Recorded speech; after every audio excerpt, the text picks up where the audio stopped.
guys, so today we're going to have a look at the Nespresso Aeroccino XL milk frother. We've reviewed a lot of Nespresso milk frothers on here in the past, the Aeroccino 3, the Aeroccino 4, and in the comments one thing I always got asked was, does it make 2 cappuccinos? Or people wanted to make a bigger drink with it as well. Is there a way to increase the capacity? Well, Nespresso have obviously cottoned onto this by creating the Aeroccino XL to make a much bigger latte or latte macchiato, or possibly to even make up to 3 cappuccinos, it says. They'd be small cappuccinos or maybe double shots in each.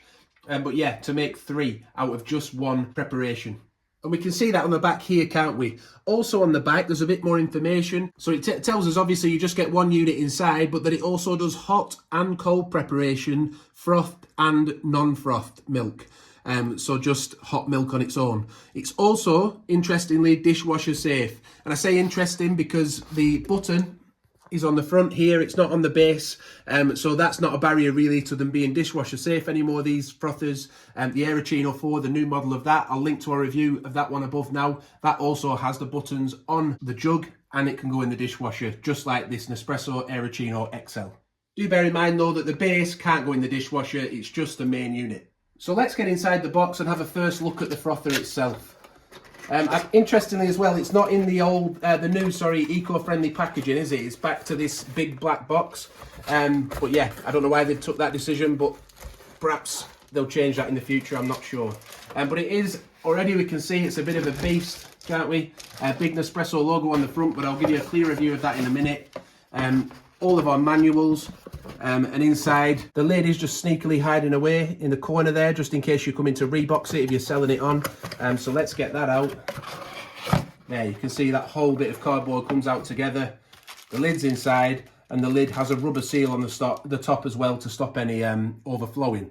But let's get the packaging off, and we'll give you a better look at the new Aeroccino XL from Nespresso. So let's get the lid out first of all. It's not sealed, so that's nice and easy to get out. It's big, isn't it? Now we'll go for the main unit itself. So inside, the plug is tucked away inside the unit with a piece of cardboard protecting it. And then it's got the plastic packaging on, so we'll take that off the plug. And then also the base just comes out the bottom. That again has a little bit of cardboard on top. And then we can take the main unit out and get our first look at it. If you follow the channel, then you'll know we've unboxed and reviewed lots of different items. This reminds me of the coating you see on the Virtuo Next. All these little ribs here. Yeah, it looks like it's been designed to go with the Virtuo Next machine, or even perhaps the Virtuo Pop, although looking at the size of it, it's probably as big as a Virtuo Pop, isn't it? But yeah, we will be doing a review in future, so do subscribe to the channel if you want to see the full review, where we will put it next to a couple of machines to show you what it looks like. So looking on the front, we've got the Nespresso banding around this silver line around the top. So inside, if we have a look inside, we'll see we've got the minimum and maximum line. The bottom one is for frothed milk. The top one is for hot milk alone, no froth. So like most of the Aeroccinos, as we said, it has a bit of a rubber seal around the top. That removes for easy cleaning. Also inside, we're back to the days where you remove the whisk and then remove the spring to be able to make different preparations. So if you want a cappuccino or you want a latte macchiato, you would have that spring on, like that. Or if you wanted a latte or just hot milk, you would remove the spring, which allows you to then put much more milk in. And just to give you a quick look at the base itself as well, in case you fancy, you think you're wondering if it might attach something else to it. I do get often asked that in the comments, could it be attached to a different kind of base? And that's the underneath of the unit. And it mentions on here about it being dishwasher safe up to 70 degrees Celsius or 156 degrees Fahrenheit. So on the inside of the unit, it's covered in a non-stick coating, and that means that milk won't stick to it after use.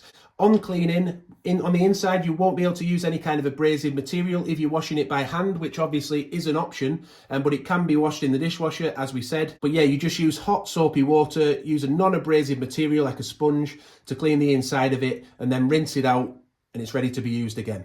And it is recommended to do that after every use. Also, when cleaning, you do have to remove the spring to clean it properly. but we'll pop the lid on now just to show you what it looks like. The manual does recommend to wash it out before first use, so we're going to go and do that now, and we'll come back and make some froth milk and make a coffee, or even a couple of coffees, maybe a couple of cappuccinos. Let's see what this Nespresso Aeroccino XL can actually hold, what it can actually produce. So the jug is dishwasher safe, and also the internal parts, the rubber seal in the lid, all those are dishwasher safe. It's just the base that isn't. It has an energy saving auto off feature as well, which turns the device off automatically after preparation. So the dimensions is 118 millimeters deep. It's 204 millimeters tall, so that's about 20 centimeters high and roughly 12 centimeters deep. The base of the unit, however, the bit that you actually, well, some people might prefer to hold the top when pouring, some might prefer to hold the bottom. This bottom section here, it's about 86 millimeters or 8.6 centimeters. So the button on the front, it's not a press button, it's actually just a touch button. So you just have to touch it. And on the back there, we see that you hold it for 2 seconds if you want to get cold froth milk. If you're finding the video useful, by the way, so far, then please do give it a like. That really does help us out. Yeah, it's got this kind of Stanley mug shape about it, hasn't it? I know they're very popular at the moment. Also, I really do have to mention that I'm 6'5", I have very big hands. So this might not look very big, but in reality it is. My wife's much smaller than me. I'll just get her to put her hands on it actually, just to show you the difference. The power cable, by the way, is about 80 centimeters long. So it's interesting that it does beep as well, to let you know which mode is being in use. So when you put it on the base, it beeps to tell you it's turned on. To get hot froth milk or just hot milk, like we said, you touch it and it also beeps and goes red. And then if you want cold froth milk, you would hold it for 2 seconds, as we said. It beeps twice and then starts flashing blue. Ignore the sound, there's no milk in it at the moment, that's why it sounds so loud at the moment. So the max capacity for milk on the frothed milk setting, or the lower line you see there, is 225 millilitres. And on the top line for just non-froth milk, it's 400 millilitres. So we'll get some milk in it now then anyway and see what it feels like when you're pouring it. Is it top heavy? It looks like it could be that way, doesn't it? So let's get some coffee made and we'll see how it is to use. So we've just poured 3 shots of espresso. These are each 180 milliliter capacity cups, even though they're slightly different shapes. They are all 180 milliliter. These are the View cups from Nespresso. I'll link to that review above now. But inside we've put 225 milliliters of semi-skim milk in there, which has filled it to the bottom max line for frothed milk. The spring is on, so we'll pop the lid on. We'll press the button. And that's now frothing up our milk. I'm actually just gonna, it's not frothing up majorly yet, so I'm gonna remove the lid just to let you see what's going on inside. It's very quiet, isn't it? Silky that.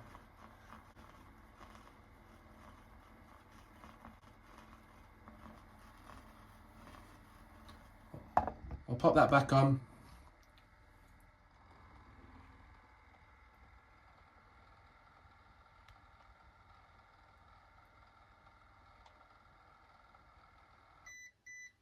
Right, so that's finished. Let's get a look inside so you can see the frothy milk.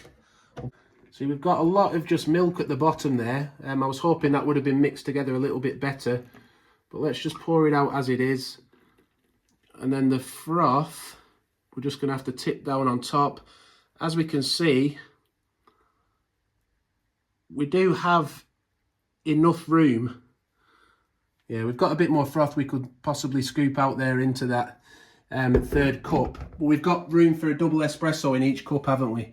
That seems to be what's happened. But yeah, there was never going to be enough milk to fill 3 180 milliliter glasses with one shot. There is room for a second shot in each of these, isn't there? But I was hoping it would have, the froth would have all come out a bit more consistent than that, rather than milk first, froth second. Sometimes whole milk can work better, but yeah, be aware of that you may have to pour the froth down on top afterwards. But if you're only going to have one shot, then I'd probably recommend using it just to do 2 cappuccinos rather than 3.